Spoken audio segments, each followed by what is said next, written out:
पोछ लावा तो बस ना माने तो पोछ लो ना घर पे 10 रुपया कौन चावल 10 रुपए कौन चप्पल कौन चप्पल है हां कौन चप्पल है हां ओ तन है हाथ धोवा तन हां दो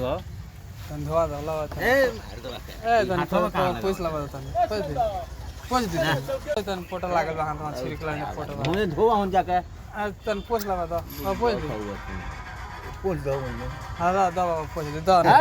ना माने लगा ए बाबा दा पोछ तन तो ले जा होने यार अच्छा हटा ए पोछ दो बाबा बात ना बुझल आवाज न फोटो लागल पोछ दे ना बाबा पोछ दे ए बाबा ए रुको ना पोछ लावा तो कैसन लगनी ए बाबा तन पोछ लावा ए रुको ना हो ए बाबा ए अनि साल ओला पोछ लावा तो लग रहा है ए बाबा साल ओला पोछ लावा तो ए बाबा ए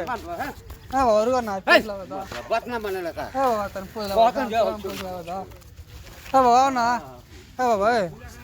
हम कहते हैं हट आए मैंने पोछ